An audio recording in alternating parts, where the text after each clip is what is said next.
Alright, magandang gabi po sa inyong lahat mga kababayan. Batang Maynila to, it's ngayon po ay araw ng Huwebes, October 16, 2025.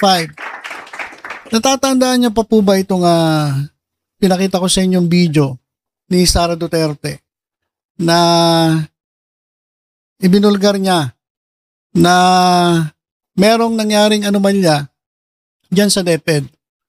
At yung anomalya na yon ay ayon sa kanya kanilang inimbestigahan. Itong DepEd laptop corruption. At dito sa DepEd laptop corruption ay isinasangkot niya itong si Saldico. Dahil ang kontraktor daw doon sa DepEd laptop corruption o doon sa pagbili ng laptop na ang presyo ay pagkamahal-mahal, yung presyo niya ay presyo ng mamahaling laptop na mataas ang ang specs. Pero ang i-deliver ay mga mumurahing laptop, yung mga laptop na na hindi ganun kataas ang specs. So nagkaroon ng anomalya. At ayon kay Sara Duterte, ang contractor daw ay si ay SunWest na pag-aari ni Saldico. Pakinggan muna natin kasi meron palang meron akong nabalitaan na sigurado ikagugulat ninyo mga kababayan. Ito po. Si VP Sara Duterte. Kung talagang seryoso ang ombudsman sa pag-iimbestiga, imbestigahan din nila yung laptop corruption scandal ng Department of Education. Nandoon si Saldico.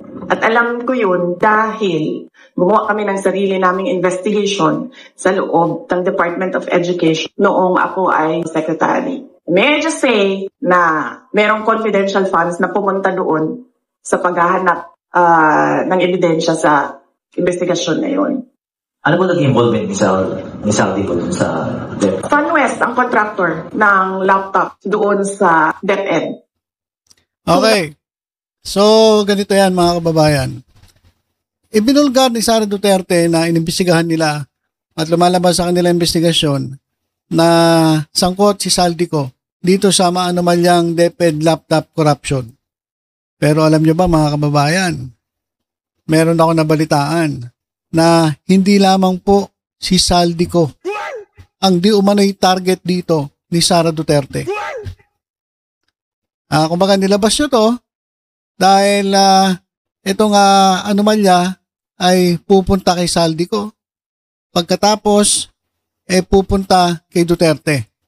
Pero mga kababayan, bago dumating kay Duterte, kasi nangyari to, panahon ni Duterte, meron pa palang dadaanan bago kay Duterte.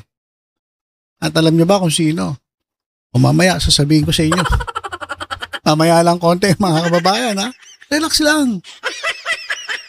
Kakumpisa pa lang natin. Mamaya sasabihin ko sa inyo kung sino pa yung dadaanan. Bago kay Duterte. Relax lang po kayo. Pag-usapan lang natin saglit itong si Kong Miao Miao. Ito talaga si Kong Miao Miao. Talaga na mga kahit saang lupalop nakikita mo Kalat na tong si Kong Miao Miao pa. Pusang gala. Kung saan nagpupunta.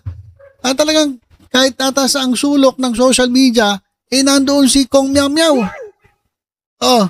Nakita ito si Kong Miao Miao na talagang humahataw sa pagsasayaw. Kasama po si Bong Revilla. Ito, papakita ko po sa inyo. Ito po, mga kababayan. Yan, hindi ko na piplay yung tugtog Baka makaka-copyright tayo So, nagkakaroon sila ng disco rito. Bong Revilla, Lani Mercado, at si Kong Miao Miao. Yan, Sige, hataw, Kong Miao Miao. Sige. Ayan mga kababayan, si Kong Miao Miao.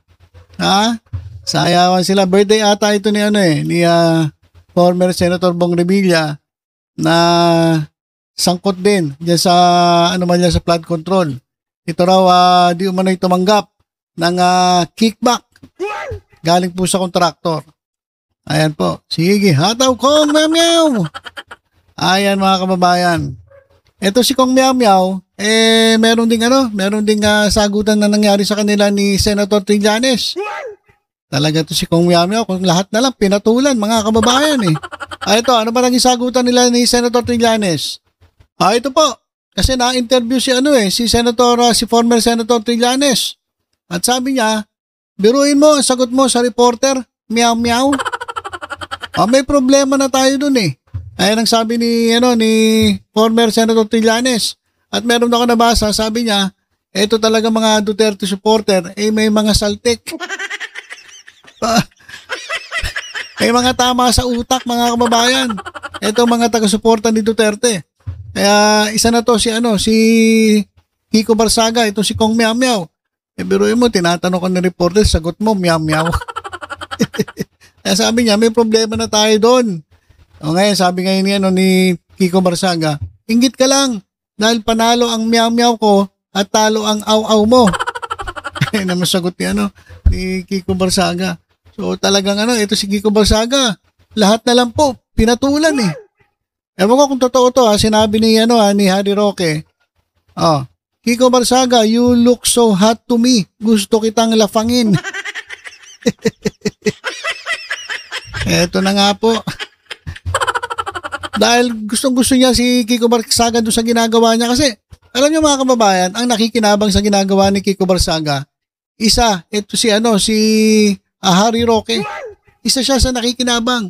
Kasi gustong-gusto niya ang ginagawa ni Kiko Barsaga eh. Yung kalabanin itong si Presidente Bongbong Marcos at yung mga kaalyado. Tuwan-tuwa siya. Kasi kapag natanggal sa pwesto si Presidente, makakabalik na siya dito sa Pilipinas. Ngayon wala siya, hindi siya makaporma, para siya nakakulong dun sa dahig.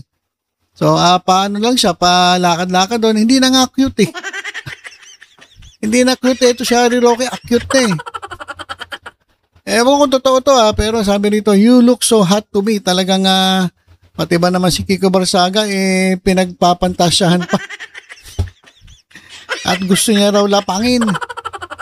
Grabe talaga to si Harry Roque So ito pa mga kababayan, tungkol pa rin kay Kiko Barsaga. Kasi itong si Banat Bay hindi pa rin makamove on. Talagang bad trip siya dito kay Kong Miao Miao. Dahil nga doon sa ginawa niya na sinuportahan nila itong si Kiko Barsaga doon sa panawagan nila na mag-rally doon sa harap ng Forbes Park noong October 12. Pero ang ginawa ni Kiko Barsaga, nilayasan sila. Iniwanan sila sa ere. So hanggang ngayon, hindi pa makamove on si Banat Bay. At meron pa siya mga sinasabi tungkol dito kay Kong Miao Miao. Congressman Kiko Barsaga, nung aking pong pinapanood siya at iniisip ko kung pareho ba kami. Nung nanawagan siya, sumuporta po kami doon. Nung nanawagan siya na pumunta sa Dasmariñas, sa Forbes, sumuporta po kami doon. Kahit nga yung grupo ko nga, sumuporta rin doon sa Raha Soliman, nung nag-rally. Ang hindi ko lang maunawaan dito sa part na to, bakit po siya umuwi? Kung siya yung nanawagan at supposedly nangunguna. Di ba Congressman Kiko Barsaga, makinig ka. Maganda yung pinaglalaban mo. Pero kayong ipaglaban ng mga vlogger yung ginagawa mo. Talk is not enough. We can do that. Much is given to you. Ano yun? The mandate na maging isang representante ng isang congressman. It was given to you, not to us, vloggers, but to you. Ibig sabihin, sabi nga, di ba, much is given, much is required. So that privilege, that, masasabi natin, that gift. Tagalog ka na kasi. Si Banat may feeling Englishero eh.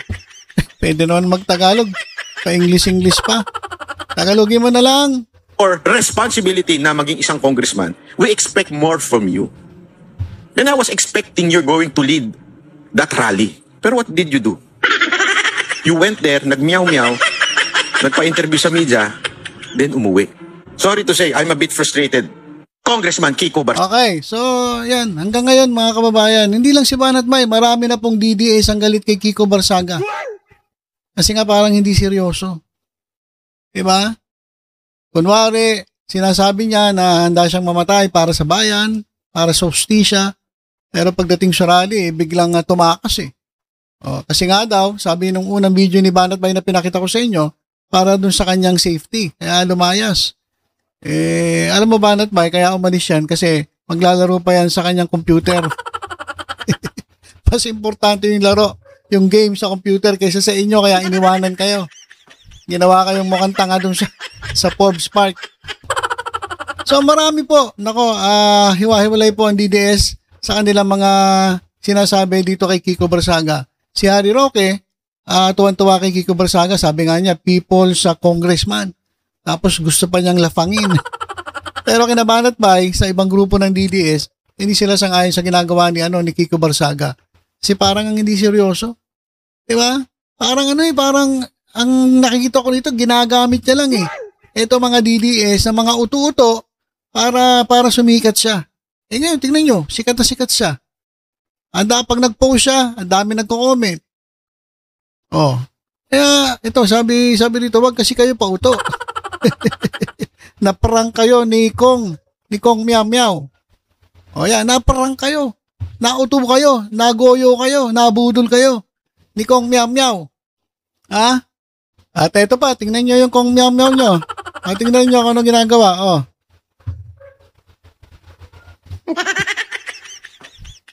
Sige. Sige lang Kong, kaya pa yan. Ayan po yung iyong congressman. Yan po sa Marinas, Cavite. Sige. Sige Kong. Iyataw mo yan. Ayan. Natuwan-tuwa kayo ha. Tuwan-tuwa kayo dyan sa congressman ninyo ha. Grabe. Balik na tayo kay Sara Duterte. Bakit inilabas ni Sara Duterte itong issue na inimbestigahan daw nila na etong si Saldico ay sangkot sa maanomanyang DepEd laptop corruption. Diba sinabi na natin dati na itong kanyang pag-expose dito, ang matatamaan tatay niya. Sigurado yan kasi nangyari yan yung issue sa laptops nung panahon ni Duterte. Pero kaya pala niya nilabas kasi bago dumating kay Duterte ay meron pang isang tatamaan. May hula na po ba kayo kung sino hula ninyo? Sige nga po, i-comment nyo po bago tayo pumunta doon kung sino yung isa pang tatamaan. Sige nga po, comment nga po, comment. Ito, huwag na natin patagalin. According to a Tweety Bird, hindi po si Harry Roque hindi po si Harry Roque yung Tweety Bird Alam ko meron siya Tweety Bird talaga. Pero hindi po siya yung binabanggit niya sa Tweety Bird na yan. Okay. Etong si Sara Duterte raw, umano ay masaya na itong si Bongo ay iniimbestigahan. Saan iniimbestigahan si Bongo? Doon sa pagkakasangkot niya sa flood control. Doon sa kanyang link dito kay Sara Diskaya, sa mga Diskaya, doon sa kanilang nangyaring mga kontrata sa Davao. Di ba pinag-usapan natin yon? Ang dami nilang nakuha, halos 90% ng kontrata sa Davao flood control ay nakuha ng CLTG at ng mga kumpanya ni Sara Diskaya.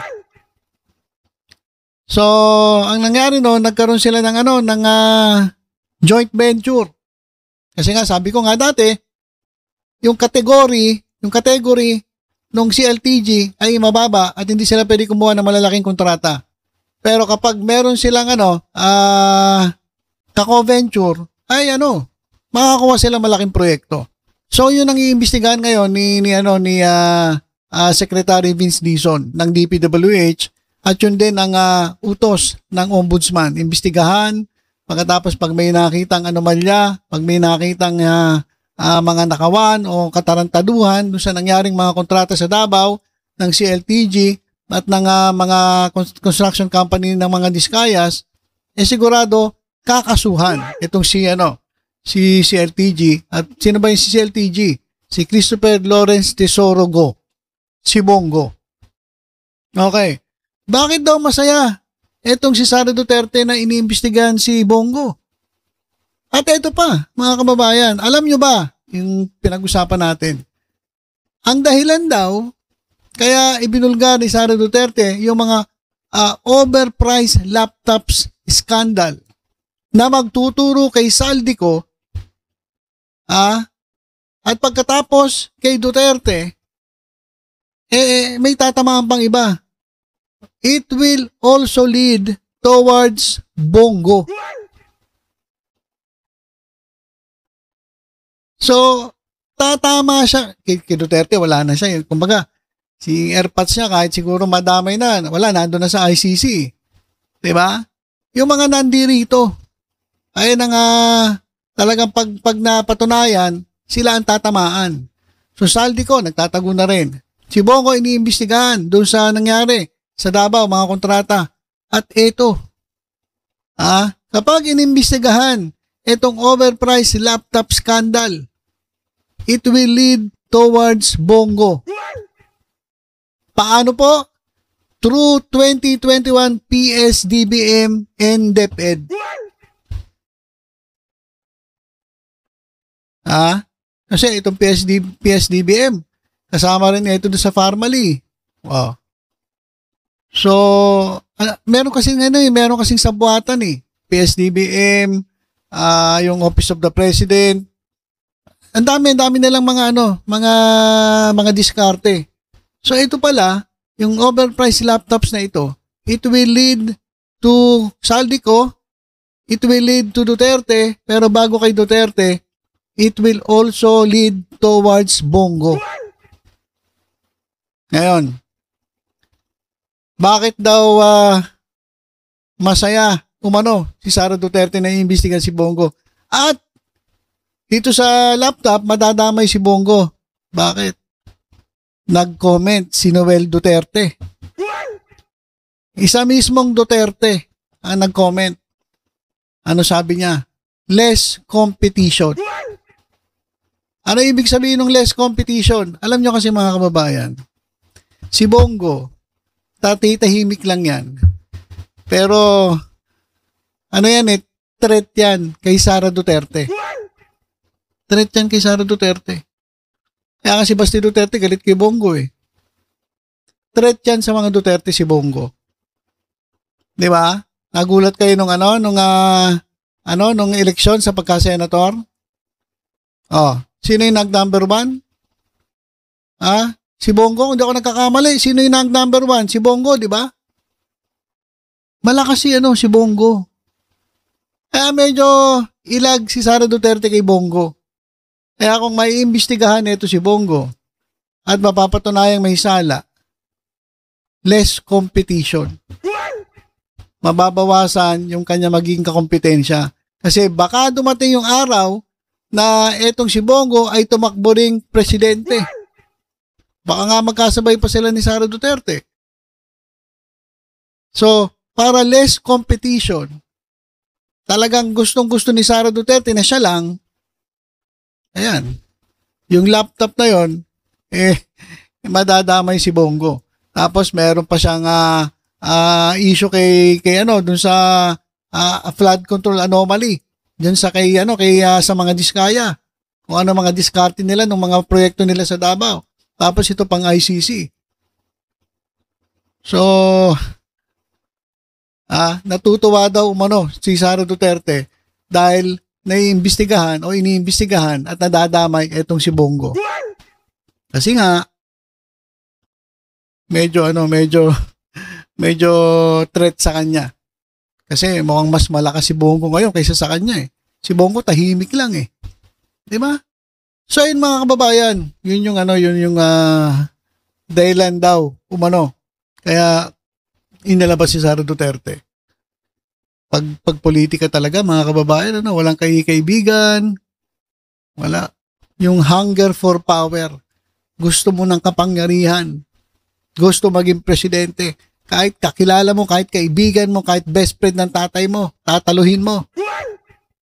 Para hindi sila makalaban sa'yo. Ganon sila kasakim sa kapangyarihan, mga kababayan. Kaya, abangan natin ang mga susunod na kabanata. Kaya, tutok-tutok lang po dito sa Batang Maynila to sa iba pang updates. Ingat po tayong lahat. God bless po.